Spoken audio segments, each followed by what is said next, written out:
Apa kabar teman-teman? Semoga semua dalam keadaan sehat dan semangat untuk belajar. Kali ini kita akan belajar tentang jalur pewarisan.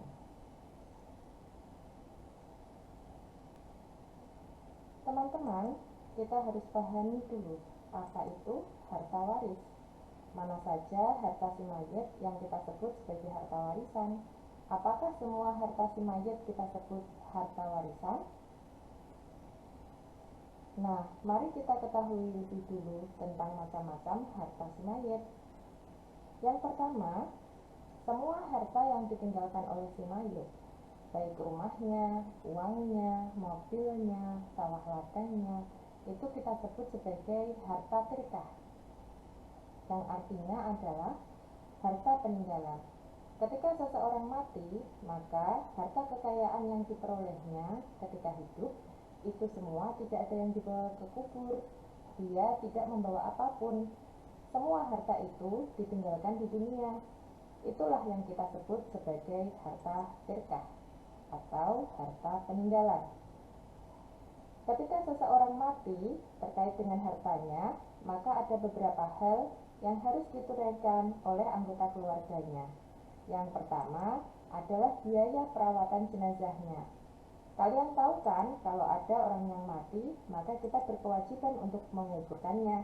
Nah, biaya perawatan jenazahnya mulai dari memandikan, mengkafani, hingga penggalian kuburnya itu diambilkan dari harta tirkahnya si mayit. Yang kedua, apabila si mayit memiliki hutang semasa hidupnya, maka hutang tersebut harus dilunasi oleh ahli warisnya dengan menggunakan harta tirkahnya si mayit. Dan yang terakhir adalah apabila si mayit pernah berwasiat untuk memberikan sebagian hartanya kepada orang lain yang bukan ahli warisnya, maka harus ditunaikan terlebih dahulu oleh ahli warisnya dengan cara diambilkan dari harta tirkahnya si mayit. Nah teman-teman, jadi 3 kewajiban itu harus ditunaikan dulu sebelum membagi harta warisnya si mayit. Lalu harta warisnya yang mana? Harta waris si mayit yaitu tadi teman-teman, harta tirkah yang sudah dikurangi 3 kewajiban si mayit, maka itulah yang disebut sebagai harta waris. Ada yang menyebutnya sebagai miras, iras, harta pusaka, itu semua sama, yaitu harta waris. Inilah macam kedua dari harta si mayit. Yang pertama tadi, teman-teman masih ingat kan? Ya betul, harta tirkah. Dan yang kedua adalah harta waris. Itulah 2 macam harta dari si mayit. Nah sekarang, bagaimana jika si mayit memiliki suami atau istri? Yang mana harta tirkahnya? Nah teman-teman, untuk peristiwa yang seperti ini, kita mengenal istilah harta gonogini. Harta gonogini adalah harta bersama yang diperoleh setelah mereka resmi menjadi suami istri. Harta yang terkumpul semenjak akad nikah hingga peristiwa meninggalnya salah seorang dari mereka disebut dengan harta gonogini. Misalnya, setelah menikah, mereka bisa membeli rumah, kebun, dan mobil. Maka itulah harta gonogininya. Nah, ketika salah seorang dari mereka meninggal, maka harta gonogini itu harus dibagi 2, sama besarnya. 50% untuk istri dan 50% untuk suami. 50% itulah harta tirkah apabila salah seorang dari mereka meninggal. Misalnya, yang meninggal adalah suami, maka harta tirkahnya adalah 50% dari harta gonogini itu. Dan selanjutnya, untuk mengetahui besarnya harta waris si suami, maka kita tentukan sesuai penjelasan tadi bahwa harta warisnya berarti 50% harta gonogini dikurangi biaya 3 kewajiban. Sampai di sini teman-teman paham kan?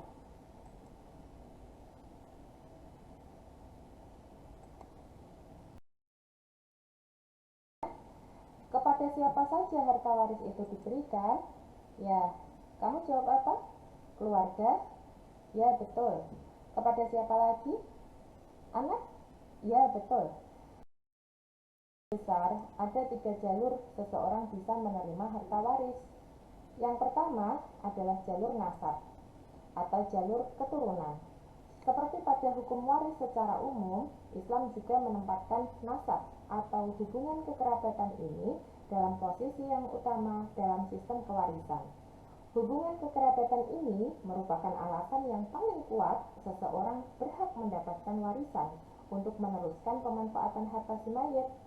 Dalam kewarisan Islam diatur skala prioritas seseorang yang mempunyai hubungan kerabat ini. Skala prioritas tersebut ditunjukkan oleh bagan berikut ini. Secara urut, pada urutan paling prioritas disebut kelompok furu'ul mayit. Kelompok ini terdiri dari anak pria dan wanita, cucu pria dan wanita, sampai selanjutnya ke bawah.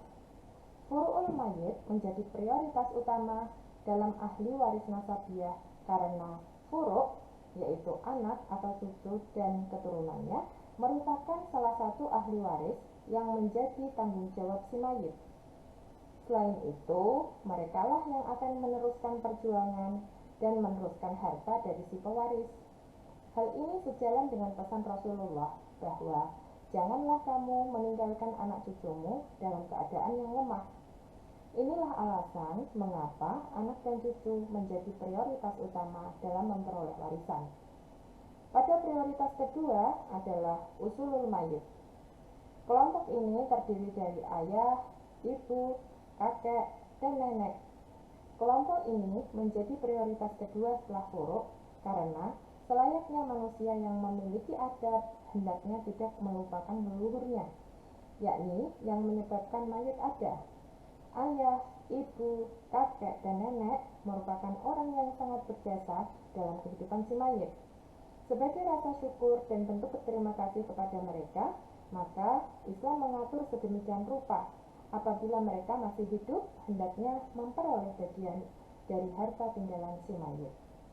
Kelompok ketiga atau yang terakhir adalah khawasi, yakni hubungan mayit ke samping, meliputi saudara laki-laki dan perempuan kandung, saudara pria dan wanita seayah, saudara pria dan wanita yang seibu. Nah, jadi urutan prioritas pembagian harta waris adalah furu'ul mayit, kemudian yang kedua adalah usulul mayit, dan yang terakhir adalah khawasi. Nah, kita kembali ke jalur pewarisan yang kedua, yaitu jalur zaujiyah atau jalur pernikahan. Pernikahan yang sah menjadi sebab seseorang memperoleh harta waris. Walau dalam pernikahan tersebut belum melakukan hubungan intim, akan tetapi secara syar'i telah dianggap sebagai pernikahan yang sah. Dan apabila suami atau istrinya meninggal, maka salah satunya sah menjadi ahli waris. Termasuk dapat saling mewarisi sebab hubungan pernikahan, yakni jika suami istri yang bercerai dengan status talaq raj'i lalu salah satunya wafat, maka pasangannya dapat mewarisi selama masih berada dalam tempo iddah talaq raj'i itu, teman-teman. Kemudian jalur pewarisan yang ketiga adalah jalur wala atau jalur pemerdekaan budak. Ada yang menyebut dengan istilah wala'ul ikhtib dan ada juga yang menyebut wala'un nikmah. Pada jalur ini, orang yang memerdekakan budak, maka dia menjadi ahli waris si budak yang sudah merdeka itu. Mengapa demikian? Sebagai agama yang memiliki spirit untuk menghapus perbudakan, maka usaha untuk memerdekakan budak adalah suatu usaha yang bernilai tinggi di mata Allah Subhanahu wa Ta'ala. Dengan memerdekakan budak, maka ia telah membebaskan seseorang manusia dan mengembalikan jati dirinya sebagai manusia. Hubungan antara orang yang memerdekakan dengan orang yang dimerdekakan itu menjadi erat. Oleh karena itu, Allah Subhanahu wa Ta'ala menganugerahkan kepadanya hak mewarisi terhadap budak yang dibebaskan, bila budak itu tidak memiliki ahli waris yang hakiki, baik adanya kekerabatan atau nasab ataupun karena adanya tali pernikahan. Nah, teman-teman, jalur kedua dan ketiga, yaitu jalur zaujiyah dan jalur wala itu kita sebut dengan istilah jalur sababiyah. Sedangkan jalur yang pertama tadi kita sebut sebagai jalur nasabiyah. Jadi, jalur pewarisan ada dua, yaitu jalur nasabiyah dan jalur sababiyah. Adapun jalur sababiyah ini dibagi menjadi dua, yaitu jalur zaujiyah dan jalur wala. Nah, teman-teman, bagaimana? Sekarang kalian sudah memahami jalur-jalur pewarisan, bukan? Kalian sekarang sudah bisa memetakan siapa saja yang berhak memperoleh harta waris dari seseorang yang meninggal dunia. Demikian pembelajaran kita hari ini. Semoga bermanfaat dan sampai jumpa di pertemuan yang berikutnya. Wassalamualaikum warahmatullahi wabarakatuh. Terima kasih.